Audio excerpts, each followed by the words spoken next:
dive right into this explainer. When we think about the American Mafia, our minds almost automatically jump to the concrete jungles of New York, right? Or maybe the roaring speakeasies of Chicago. But today, we're heading somewhere where the air is a whole lot thinner. But I promise you, the streets were just as bloody. We're unpacking the Colorado Bootlegging Wars.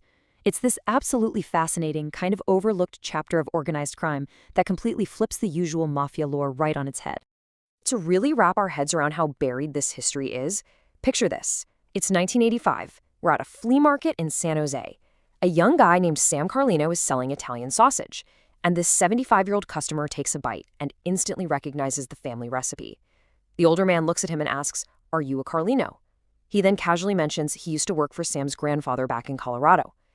Now, Sam had been told his entire life that his grandfather died of pneumonia, so he brings that up, and the old man just scoffs. He hits him with this incredible quote, "Pneumonia my ass. He died of lead poisoning." And right there in the middle of a flea market, Sam learns his grandfather wasn't just some sick old man. He was literally the Al Capone of Southern Colorado. So how exactly does a family build an empire like that? Well, we have to look at the socio-economic landscape. By 1922, roughly 1 in 5 people living in Colorado was an Italian immigrant. We're talking about miners, farmers, steel laborers, people facing intense economic hardships and massive discrimination. But then Prohibition hits, and actually Colorado went dry early in 1916. For these immigrant communities, bootlegging became the ultimate generational wealth ladder.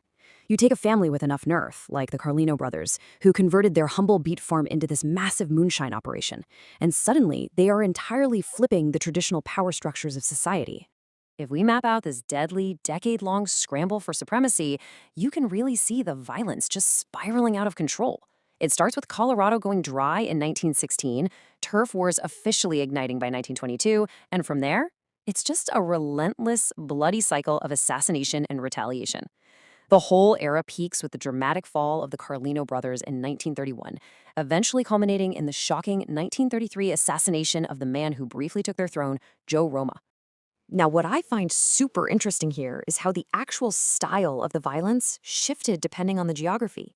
It's almost a tale of two cities. Down south, in Pueblo, the violence was defined by these old-world shotgun-fueled vendettas. It was deeply personal, rooted in family feuds brought straight over from Sicily. But as operations moved up north into Denver, the crime evolved. It turned into sophisticated syndicate corruption. We're talking price fixing, political bribery, and highly strategic alliances. Section 1, the Turf War, Blood on the Baxter Bridge. Okay, so how did all this violence actually begin? The feud between the Carlino family and their fierce rivals, the Donana family, had been simmering for a while. Bodies were already dropping.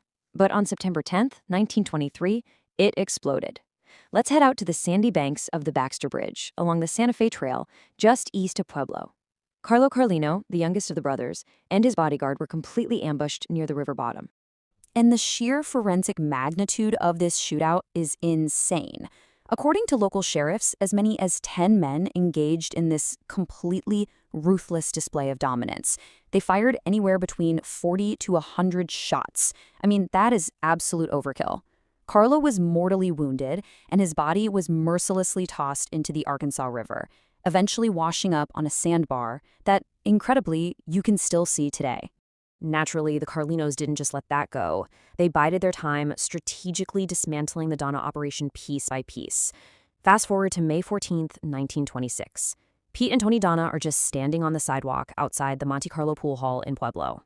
Out of nowhere, a Hudson coach speeds by, and gunmen just mow the two brothers down in broad daylight in a hail of shotgun blasts.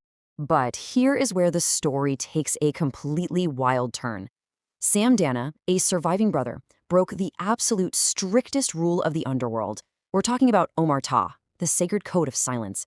He delivered a stunning deathbed testimony, publicly fingering Pete and Sam Carlino for the murders. This was an unprecedented breach that temporarily exposed the whole Carlino family and actually brought them to trial. But as you might guess, a lack of hard evidence ultimately let them walk free. So they were left to rule Southern Colorado totally unchallenged. Section 2. Expanding to Denver and the Undercover Mole.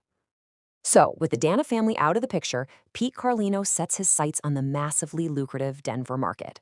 But they hit a wildly split law enforcement landscape. On the local level, total corruption.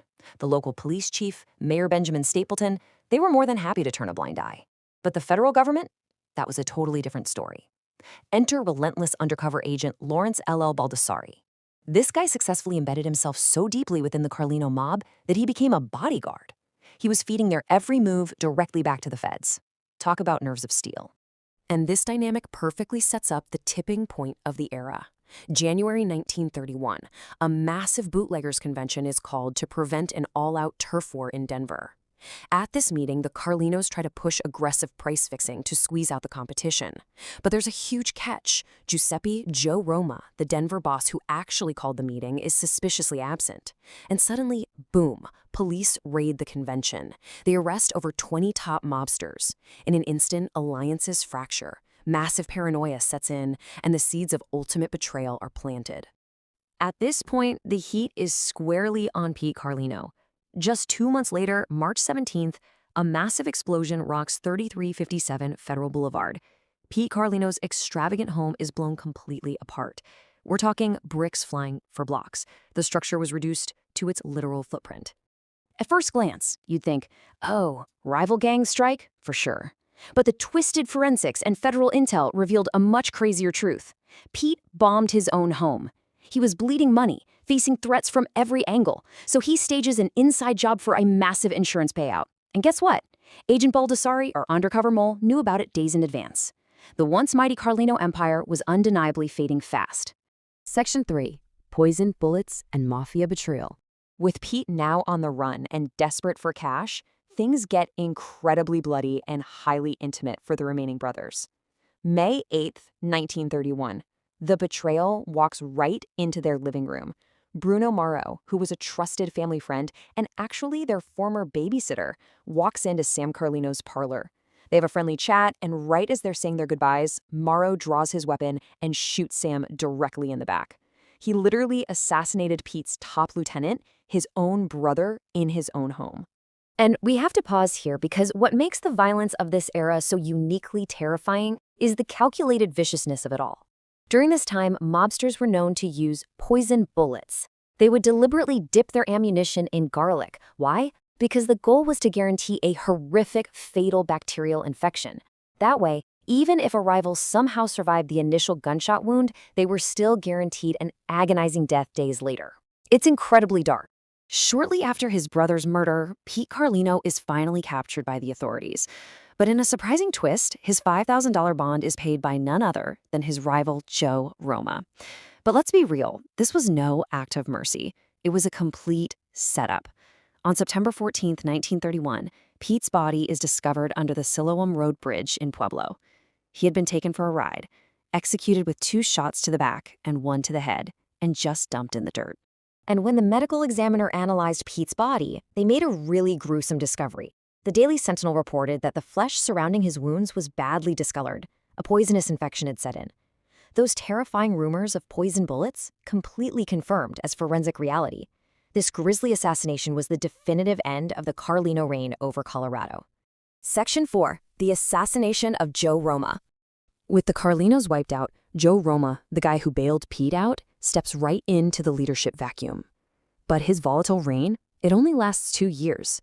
Roma was a tiny guy, barely over 5 feet tall, but he was ruthlessly busy, constantly dodging police and rivals. That is, until the afternoon of February 18th, 1933. Paint this domestic crime scene picture with me. Roma is in his fortress-like home on Vallejo Street. He's in his shirt sleeves and house slippers, chilling in his front parlor. There's a steaming pot of spaghetti on the stove. He's casually picking his mandolin. And because his notoriously vicious police dog was locked away, and there was 0 signs of forced entry, it's pretty clear Roma let his killers in. He laid his instrument aside to greet friends. Well, those friends didn't come to chat. The forensic math of this scene is just staggering. Roma's tiny 5'1" frame was completely riddled by point-blank crossfire from both .38 and .45 caliber weapons. 7 bullets passed clean through him, leaving 14 holes. The deputy coroner actually went on record saying the body was so decimated he couldn't even accurately count the wounds at first glance. So, who killed Joe Roma? Well, the prime suspects were 2 brothers who used to work for him, Eugene and Clyde Smaldone. They openly admitted to being at Roma's house to borrow money less than 2 hours before the hit. Yet they voluntarily strolled into the police station, producing these incredibly convenient 1:55 p.m. theater ticket stubs as their airtight alibi. Oddly enough, though, they mysteriously disagreed on which theater they actually went to. Despite that glaring red flag, they were never charged. In the end, Joe Romano was buried in this extravagant $3,000 solid copper casket, a totally opulent end to a brutally short reign.